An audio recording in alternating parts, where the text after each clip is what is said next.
Day 246, Lamentations 1-5. Restore us to yourself, O Lord. Chapter 1. How lonely sits the city. 2. The Lord has destroyed without pity. 3. Great is your faithfulness. 4. The holy stones lie scattered. 5. Restore us to yourself, O Lord. In Lamentations, the prophet Jeremiah turns to poetry to express his deepest feelings and emotions over the tragic fall of Jerusalem. The prophet begins by weeping over Jerusalem in the midst of her desolation and destruction. But through his tears, Jeremiah turns his heart to view the sovereign God behind it all. As he considers God's control of human affairs, Jeremiah is able to shout victoriously, "Great is your faithfulness." After a final rehearsal of Jerusalem's siege, the prophet intercedes for the restoration of the nation after its punishment is complete.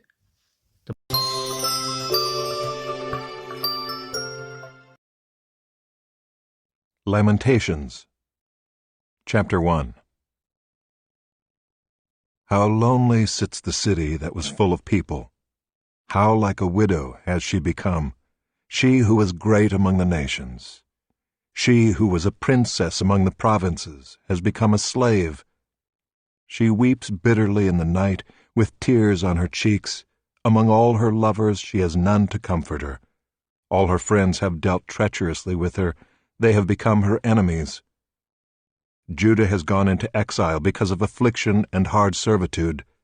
She dwells now among the nations, but finds no resting place. Her pursuers have all overtaken her in the midst of her distress. The roads to Zion mourn, for none come to the festival. All her gates are desolate, her priests groan, her virgins have been afflicted, and she herself suffers bitterly. Her foes have become the head, her enemies prosper, because the Lord has afflicted her for the multitude of her transgressions. Her children have gone away, captives before the foe. From the daughter of Zion all her majesty has departed. Her princes have become like deer that find no pasture. They fled without strength before the pursuer. Jerusalem remembers in the days of her affliction and wandering all the precious things that were hers from days of old. When her people fell into the hand of the foe, and there was none to help her, her foes gloated over her, they mocked at her downfall. Jerusalem sinned grievously, therefore she became filthy. All who honored her despise her, for they have seen her nakedness. She herself groans and turns her face away. Her uncleanness was in her skirts. She took no thought of her future. Therefore her fall is terrible. She has no comforter. O Lord, behold my affliction, for the enemy has triumphed. The enemy has stretched out his hands over all her precious things, for she has seen the nations enter her sanctuary, those whom you forbade to enter your congregation. All her people groan as they search for bread. They trade their treasures for food to revive their strength. Look, O Lord, and see, for I am despised. Is it nothing to you, all you who pass by? Look and see if there is any sorrow like my sorrow, which was brought upon me, which the Lord inflicted on the day of his fierce anger. From on high he sent fire, into my bones he made it descend. He spread a net for my feet, he turned me back.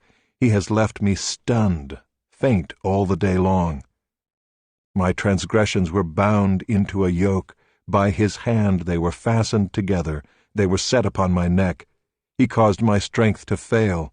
The Lord gave me into the hands of those whom I cannot withstand. The Lord rejected all my mighty men in my midst. He summoned an assembly against me to crush my young men. The Lord has trodden as in a winepress the virgin daughter of Judah. For these things I weep, my eyes flow with tears, for a comforter is far from me, one to revive my spirit.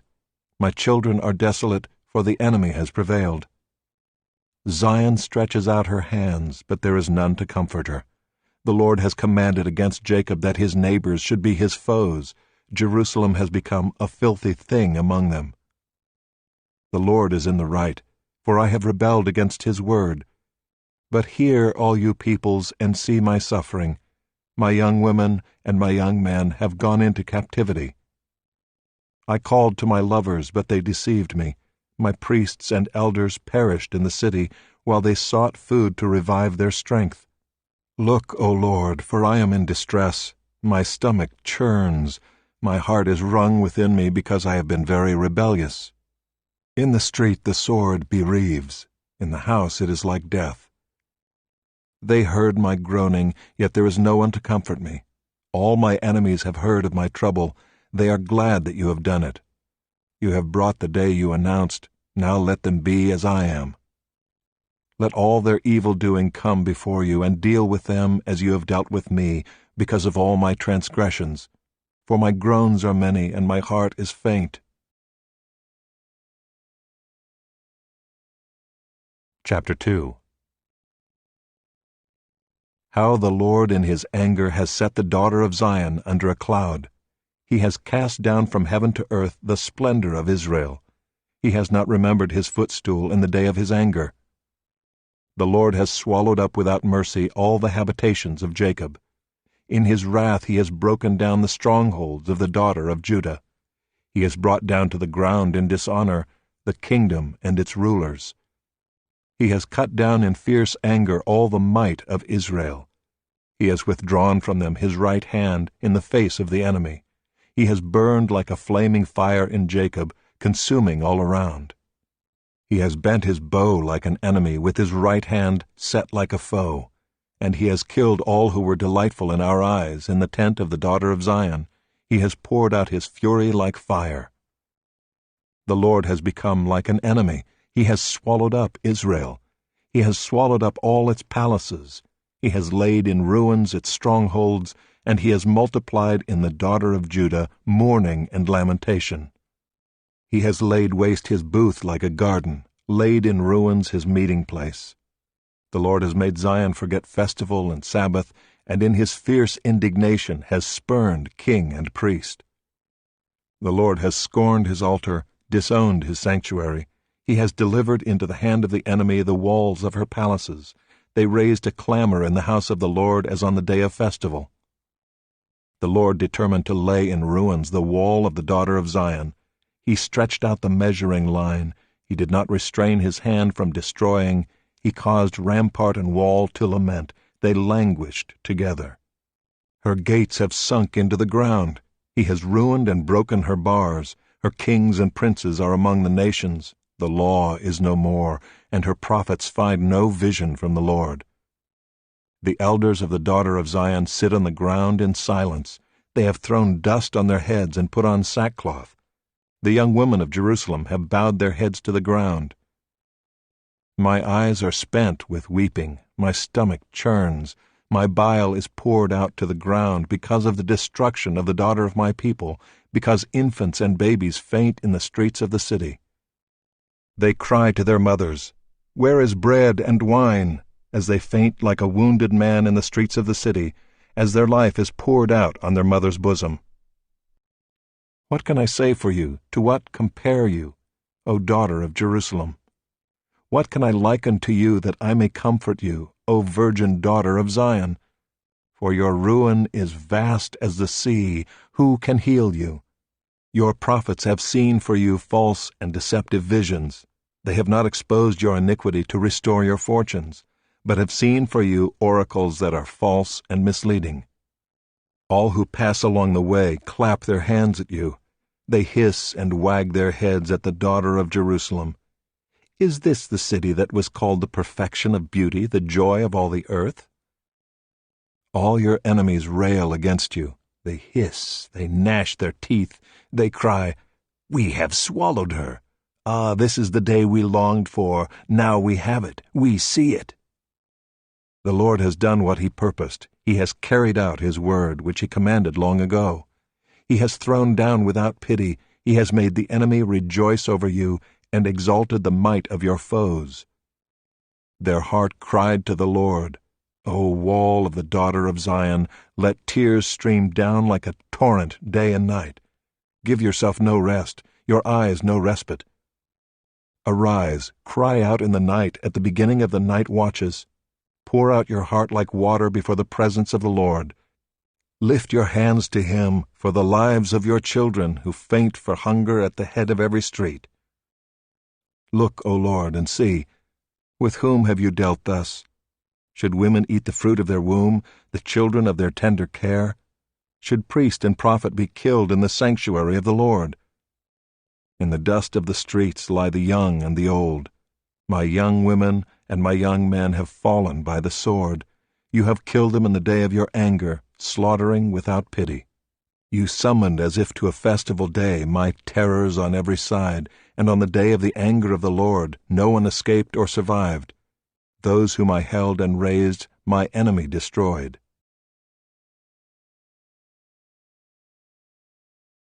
Chapter 3. I am the man who has seen affliction under the rod of his wrath. He has driven and brought me into darkness without any light. Surely against me he turns his hand again and again the whole day long. He has made my flesh and my skin waste away. He has broken my bones. He has besieged and enveloped me with bitterness and tribulation. He has made me dwell in darkness like the dead of long ago. He has walled me about so that I cannot escape. He has made my chains heavy. Though I call and cry for help, he shuts out my prayer.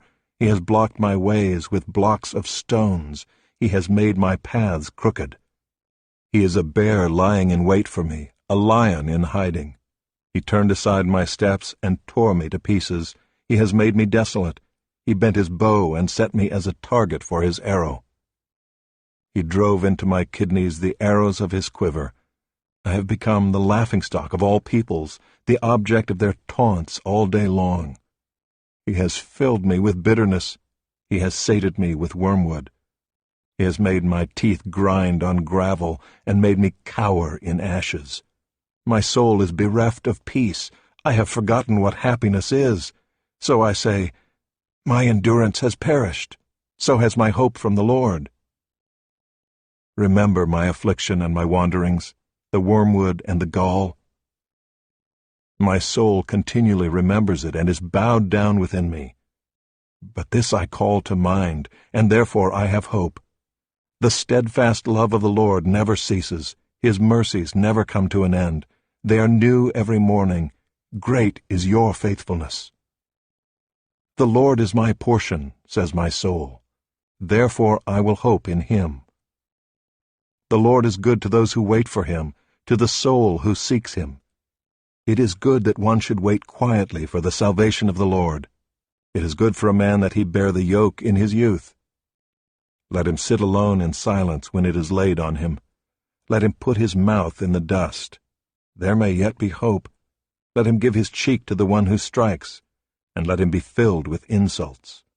For the Lord will not cast off forever, but though he cause grief, he will have compassion according to the abundance of his steadfast love, for he does not afflict from his heart, or grieve the children of men.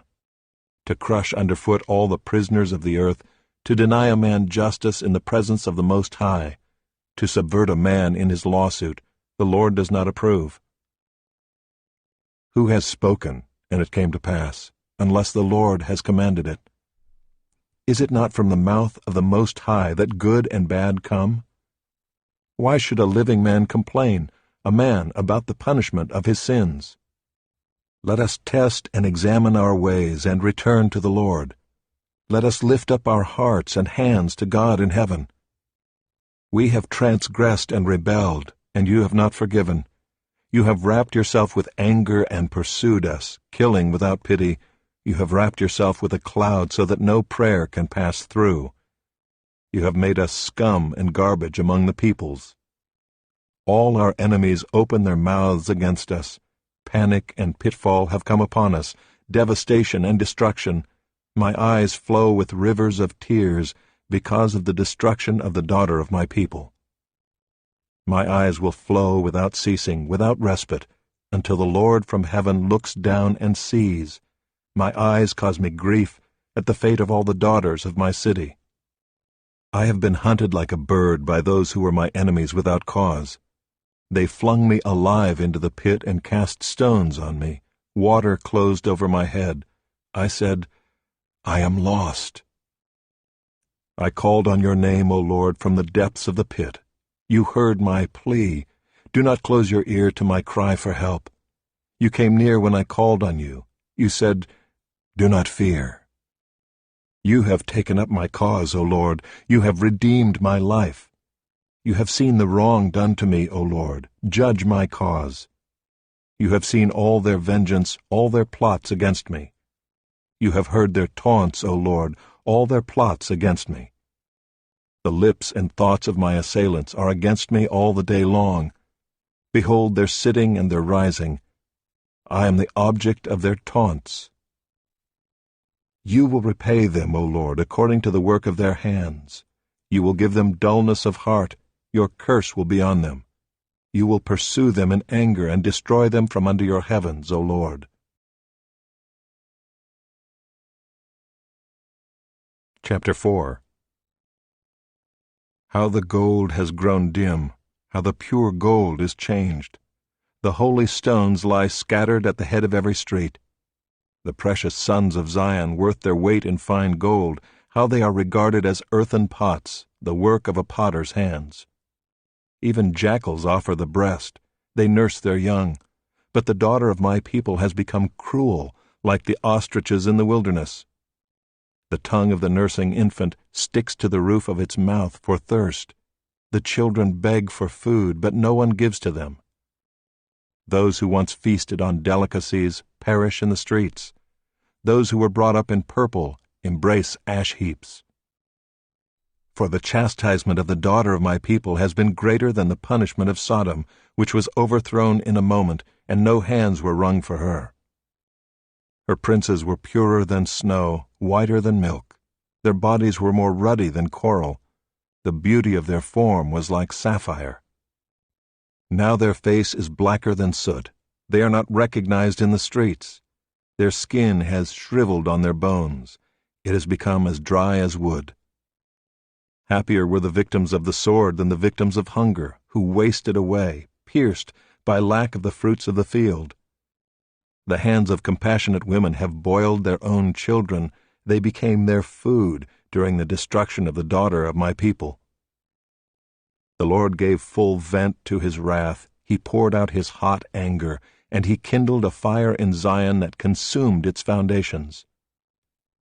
The kings of the earth did not believe, nor any of the inhabitants of the world, that foe or enemy could enter the gates of Jerusalem. This was for the sins of her prophets and the iniquities of her priests, who shed in the midst of her the blood of the righteous. They wandered, blind, through the streets. They were so defiled with blood that no one was able to touch their garments. "Away, unclean!" people cried at them. "Away, away, do not touch!" So they became fugitives and wanderers. People said among the nations, "They shall stay with us no longer." The Lord himself has scattered them. He will regard them no more. No honor was shown to the priests, no favor to the elders. Our eyes failed, ever watching vainly for help. In our watching we watched for a nation which could not save. They dogged our steps so that we could not walk in our streets. Our end drew near, our days were numbered, for our end had come. Our pursuers were swifter than the eagles in the heavens. They chased us on the mountains. They lay in wait for us in the wilderness. The breath of our nostrils, the Lord's anointed, was captured in their pits, of whom we said, "Under his shadow we shall live among the nations." Rejoice and be glad, O daughter of Edom, you who dwell in the land of Uz. But to you also the cup shall pass. You shall become drunk and strip yourself bare. The punishment of your iniquity, O daughter of Zion, is accomplished. He will keep you in exile no longer. But your iniquity, O daughter of Edom, he will punish. He will uncover your sins. Chapter 5. Remember, O Lord, what has befallen us.